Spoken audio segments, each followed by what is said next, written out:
Assalamualaikum warahmatullahi wabarakatuh.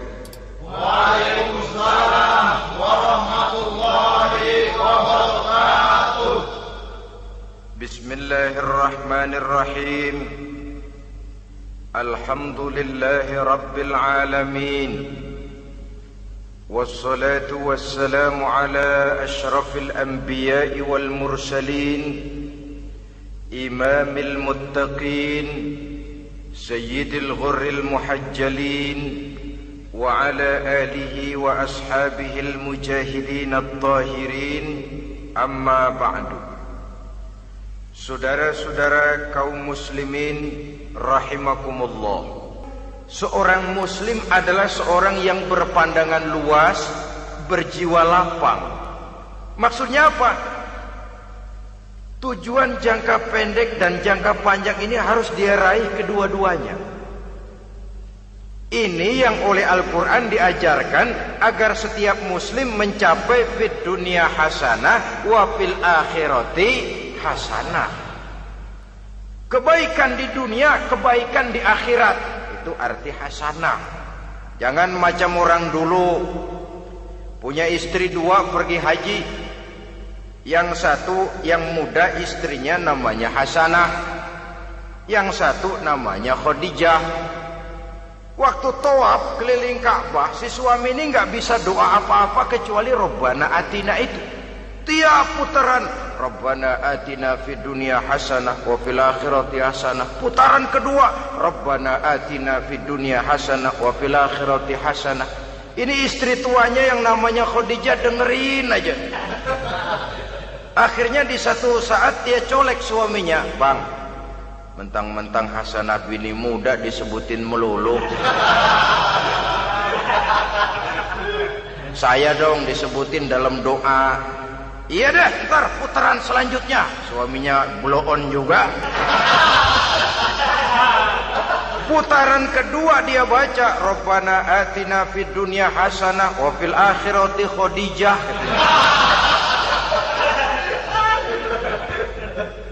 Saudara-saudara, itu makna refleksi daripada doa tadi itu, doa sapu jagat. Kita ingin fid dunya hasanah wa fil akhirati hasanah.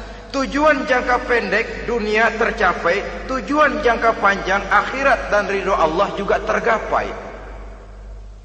Oleh sebab itu Al-Quran menjelaskan, wabtaghi fima atakallahu ad-daral akhirah wa la tansa nasibaka minad dunya.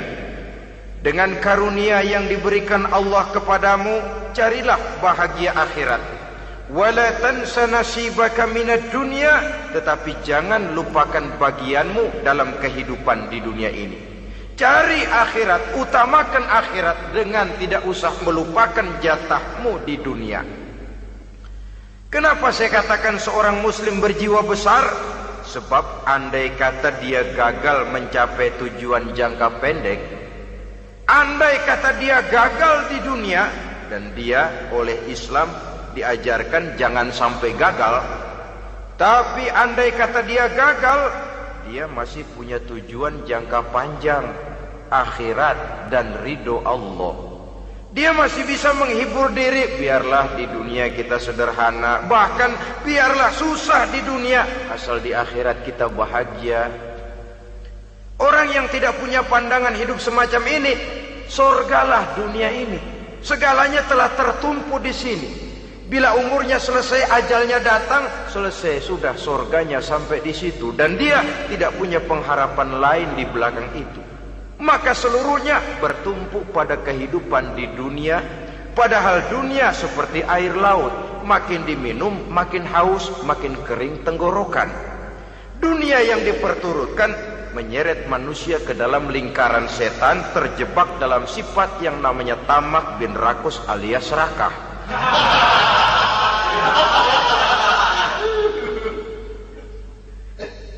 Andai kata karena dia gagal untuk tujuan jangka pendek, dia masih punya tujuan jangka panjang, akhirat.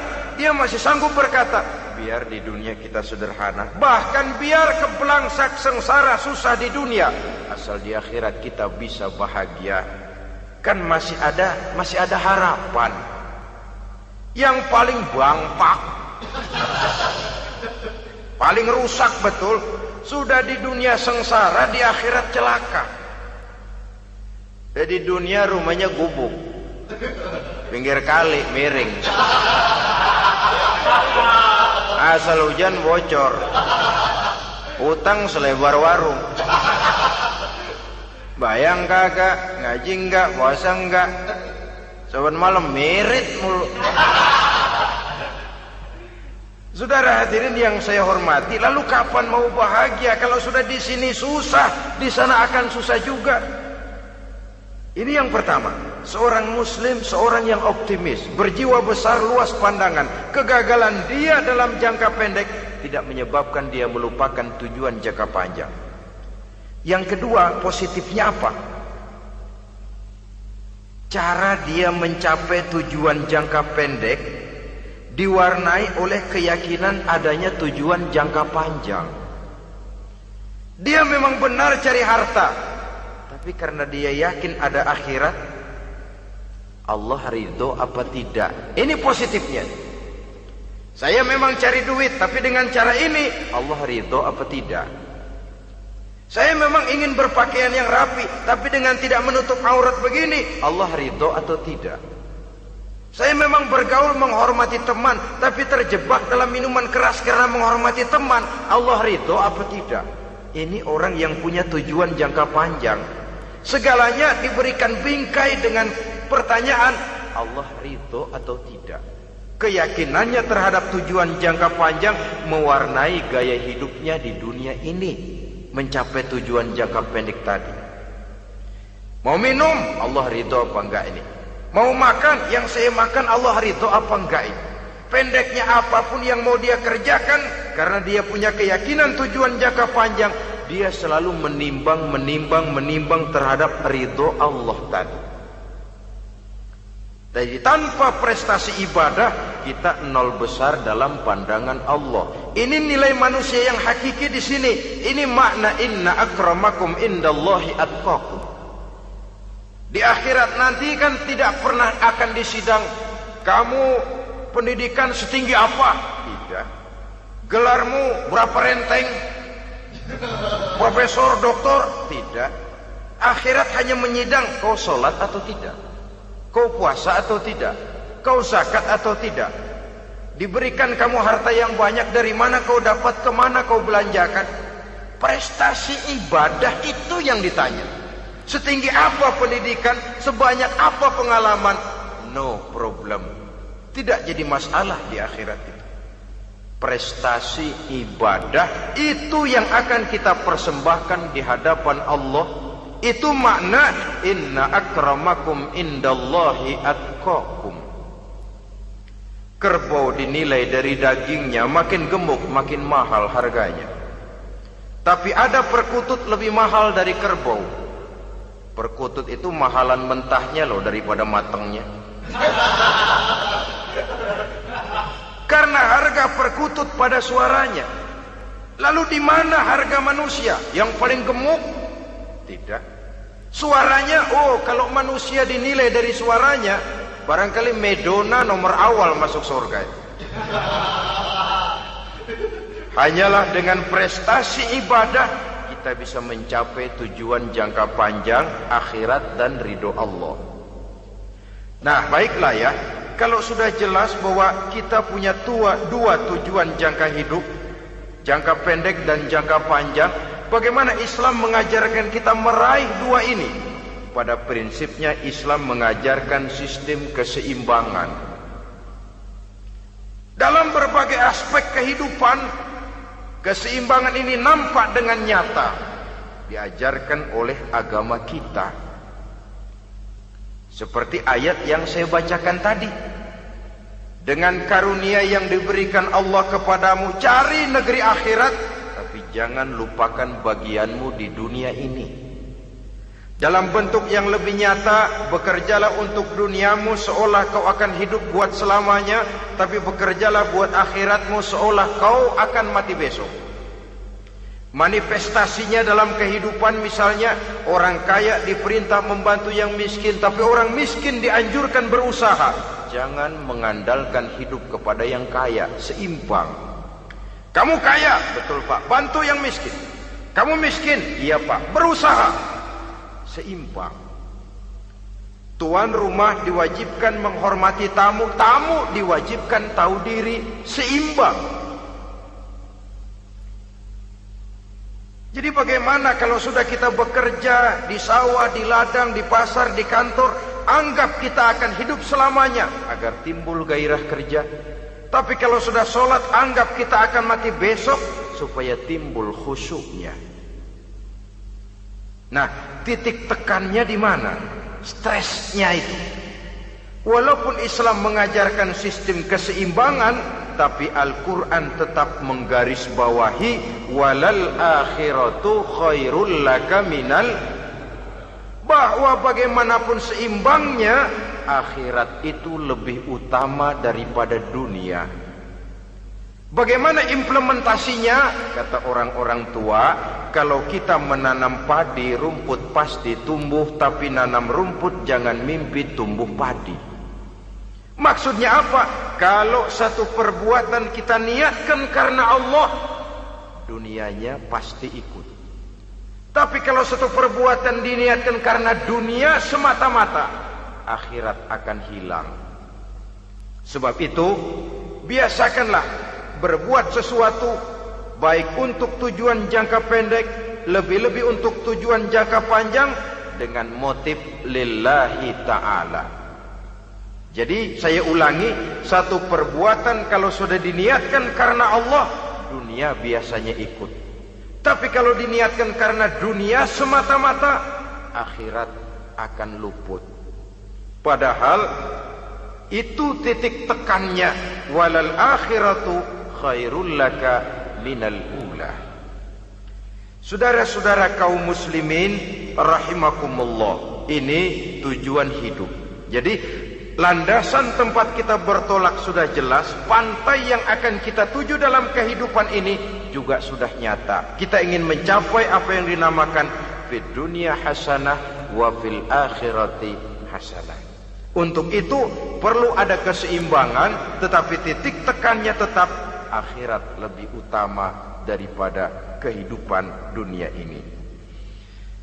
Sekarang kalau sudah ada dasar hidup, sudah ada tujuan yang akan kita capai, tentu harus ada alat untuk mencapainya. Semuanya perlu sarana. Bahkan pada hakikatnya dalam kaidah usul fikih para ulama mengajarkan lil wasail hukmul maqasid. Sarana dan tujuan hukumnya sama. Ini mestinya mendidik umat Islam jadi pinter. Jangan cuma berpikir melaksanakan satu pekerjaan, tapi juga berpikir menciptakan sarana untuk terwujudnya pekerjaan itu. Misalnya umat Islam wajib pergi haji kalau mampu, kan begitu toh? Kalau dia umat Islam Indonesia, tentu pergi hajinya ke Mekah. Mekah, Jeddah, Mekah, Indonesia perlu sarana angkutan untuk sampai ke sana. Kapal laut, kapal udara. Artinya umat Islam harus maju di bidang teknologi, bisa menciptakan pesawat, bisa menciptakan kapal laut, sarana yang akan menyampaikan dia untuk bisa melaksanakan ibadah haji. Selama ini kita bertumpu kepada pemikiran, pokoknya kan yang penting gue pergi haji pakai apa kayak gue punya duit. Dari segi pribadi memang barangkali begitu. Tapi sebagai umat yang harus mencapai kemajuan, apabila diperintahkan melaksanakan sesuatu, kita pun hakikatnya dituntut menciptakan sarana untuk menunjang pelaksanaan sesuatu itu sendiri. Agama mengajarkan an-nazafatu minal iman, kebersihan sebagian daripada iman. Siapa yang menciptakan mesin cuci, sabun-sabun keras, deterjen, rinso dan lain sebagainya? Siapa yang menciptakan air condition, pembersih ruangan? Kita hanya berpikir pokoknya kan bersih, mau pakai apa kek. Kita jarang yang berpikir kepada pewujudan teknologi modern untuk menerjemahkan hadis itu. Syukurlah belakangan ini sudah muncul teknokrat-teknokrat muslim yang dijiwai oleh semangat Al-Quran membuka tabir rahasia konsepsi Islam di lapangan teknologi modern, yang makin lama makin menunjukkan tuntutan kebutuhan daripada umat itu sendiri. Dengan demikian, apabila ada tujuan hidup, kita memerlukan alat untuk mencapai tujuan tadi. Supaya tujuan fid dunia hasanah wa fil akhirati hasanah tercapai, apa alat yang harus kita pakai? Kita lihat surah At-Taubah ayat 111 memberikan jawaban. Innallaha ashtara minal mu'minina anfusahum wa amwalahum bi anna lahumul jannah. Sesungguhnya Allah telah membeli dari orang-orang beriman diri mereka, harta mereka, bahwa sesungguhnya bagi mereka adalah surga. Coba kita simak ayat ini sejenak, akan nampak dengan jelas bahwa ayat ini hakikatnya merupakan satu transaksi yang nyata benar antara kita dengan Allah. Transaksi jual beli sudah terjadi, dan itu langsung dengan Allah, tertuang dalam pernyataan Quran. Pembeli Allah, penjual kita orang-orang beriman, dagangannya adalah anfus dan amwal, harganya adalah surga. Itu sudah tanda tangan pernyataan kita siap jual beli ya Allah. Apalagi baiat kita apa? Inna solati wa nusuki wa mahyaya wa mamati lillahi rabbil alamin. Solatku, ibadahku, hidup dan matiku cuma untuk Allah Tuhan seru sekalian alam. Minimalnya 5 kali sehari semalam baiat ini kita ulang dan kita ulang. Kenapa lalu kita tidak konsekuen? Dalam konteksnya dengan persoalan, maka alat hidup kita itu ada 2. Pertama, anfus. Ini bentuk mufrad dari jamaknya, bentuk jamak dari mufrad nafsun. Biasa diterjemahkan dengan diri. Yang dimaksud dengan diri adalah kepribadian. Yang dimaksud dengan kepribadian ialah kekayaan yang kita miliki dalam kepribadian kita. Artinya bisa tenaga, pikiran, konsep, gagasan, wewenang, ide, pangkat, jabatan, kemampuan, keahlian, skill, itu semuanya masuk ke dalam anfus, diri. Sedangkan amwal bentuk jamak dari mufrad malun, biasa diterjemahkan dengan harta. Pengertian di sini ialah seluruh bentuk-bentuk materi yang berada di bawah kekuasaan kita. Bisa rumah, bisa uang, bisa tanah, bisa kebun, bisa pabrik, bisa peternakan, itu semuanya amwal. Nah, baik anfus maupun amwal, diri, tenaga kek, pikiran kek, harta kek, pangkat kek, jabatan kek, wewenang kek, keahlian kek, untuk tujuan jangka pendek harus jadi rahmah bagi lingkungan. Untuk tujuan jangka panjang harus menunjang jalan menuju ridho Allah. Jadi kalau pangkat kita menjauhkan kita dari ridho Allah, itu bukan nikmat tuh, azab. Punya pangkat bukan melakukan kebaikan, malah melakukan kejahatan, setidak-tidaknya berdiri di belakang kejahatan, melindungi perbuatan-perbuatan munkar. Dalam kelas kakap melindungi korupsi, dalam kelas teri jadi backing tukang koprok. Umpamanya itu sudah menyalahi. Alat tidak digunakan untuk mencapai tujuan. Itu untuk tujuan jangka pendek. Lalu amwal, harta, uang, tanah, rumah, kebun untuk tujuan jangka pendek harus menjadi rahmah bagi lingkungan. Sedang untuk tujuan jangka panjang, baik diri maupun harta harus menunjang jalan menuju ridho Allah, harus meningkatkan prestasi ibadah kita kepada Allah Subhanahu wa ta'ala. Malah yang namanya amwal ini tanggung jawabnya lebih berat loh saudara. Kalau saudara diberikan ilmu, sidang akhirat cuma satu. Ilmumu kau amalkan untuk apa? Saudara diberikan umur panjang, pengadilan akhirat cuma bertanya satu, umurmu kau habiskan di mana? Tapi saudara diberikan harta, pertanyaan akhirat dua, hartamu kau dapat dari mana? Kau belanjakan kemana? Dari mananya dan kemananya ditanya, depan belakang. Kadang-kadang kan ada orang hartanya didapat dari jalan yang halal, dibelanjakan di jalan haram. Kerja peras keringat banting tulang setengah mati, begitu dapat duit beli buntutan,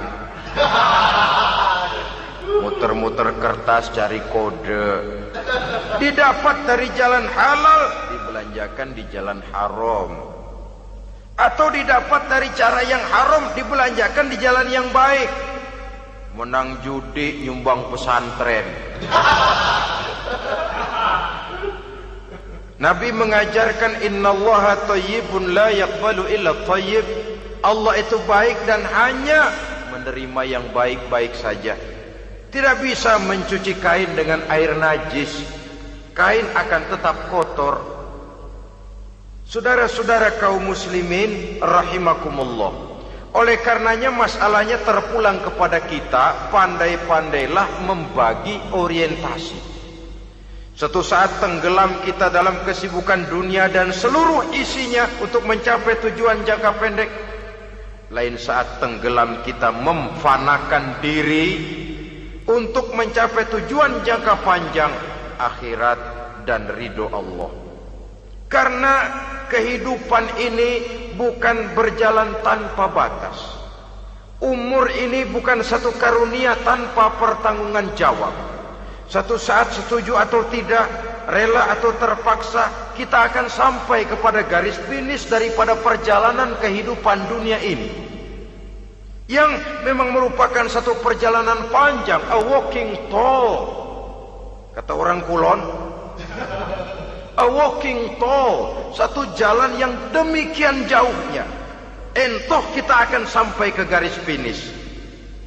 Bila datang ajal, senja kehidupan datang, malam menyelimuti. Datangnya tidak pernah kita sangka, tapi sekali dia datang, tidak satu kekuatan yang bisa menolak. Kehadirannya tidak pernah kita harapkan, tapi satu kali dia datang bertamu, pasti terjadi. Dan itu pasti akan kita temui. Alangkah malangnya pada saat kembali itu datang, kita tidak punya prestasi ibadah. Lalu apa artinya prestasi dunia? Apa artinya tujuan jangka pendek kalau kita harus kehilangan tujuan jangka panjang? Rumah kita yang besar, pangkat kita yang tinggi, harta kita yang banyak, bisakah menolong kita untuk kalau sudah kumpul di padang mahsyar nanti? Malaikat, jangan gebugin saya, rumah saya harga 2 miliar.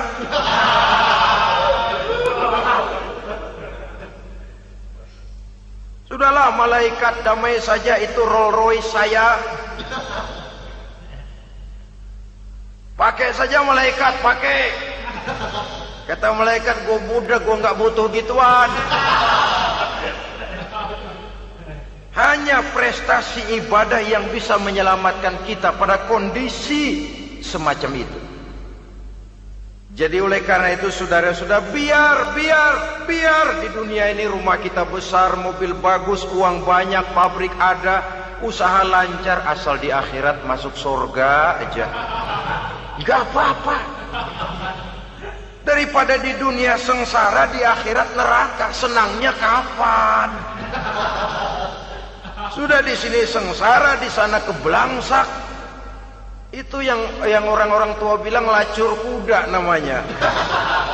pelan dipecut, kenceng digentak, setengah mati, serba salah. Kuda kalau bisa ngomong, gue setengah mati, serba salah. Pelan dipecut, kekencengan ditarik, itu yang namanya lacur kuda begitu. Serba salah posisinya. Untuk itu pandai-pandailah membagi orientasi supaya tercapai tujuan ideal ini, fid dunya hasanah wa fil akhirati hasanah. Ini tentang tujuan hidup. Nah, untuk mencapai tujuan ini kita tidak berjalan sendiri. Kita perlu teman hidup. Di samping teman hidup ada pula lawan hidup. Siapa teman hidup kita untuk mencapai tujuan hidup ini? Dalam arti sempit, teman hidup kita suami istri yang taat kepada Allah.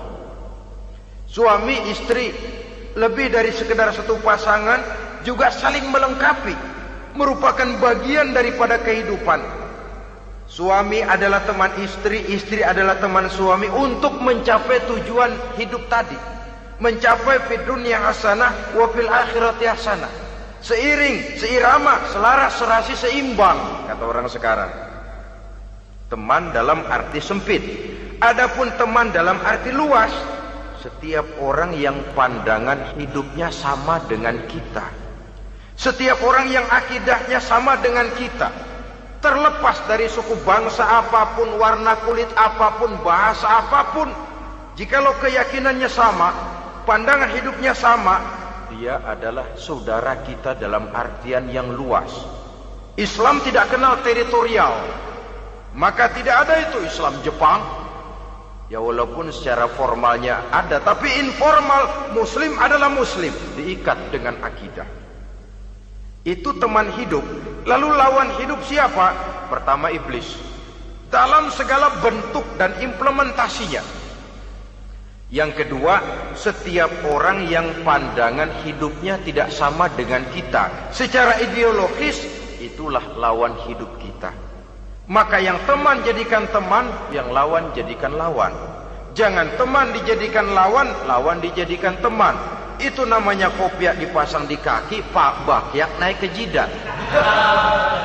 Wajar kalau kepala lalu jadi benjol. Salah milih teman, salah cari lawan. Salah milih teman, salah cari lawan. Akibatnya kita yang akan susah di kemudian hari nanti. Saudara-saudara kaum muslimin rahimakumullah, oleh karenanya pandai-pandailah dalam hidup ini. Yang teman jadikan teman, yang lawan jadikan lawan. Kalau lawan kita jadikan teman, sementara teman kita jadikan lawan, dan itu apa yang banyak terjadi dalam praktek kehidupan, kita tidak akan bisa mencapai tujuan karena akan tertarung di kaki sendiri. Nah, ini sajalah yang kita bicarakan pada pertemuan kali ini. Mudah-mudahan ada manfaatnya. Terima kasih atas segala perhatian. Mohon maaf atas segala kekurangan. Usikum wa nafsi bitaqwallah. Wassalamualaikum warahmatullahi wabarakatuh. Waalaikumsalam warahmatullahi wabarakatuh.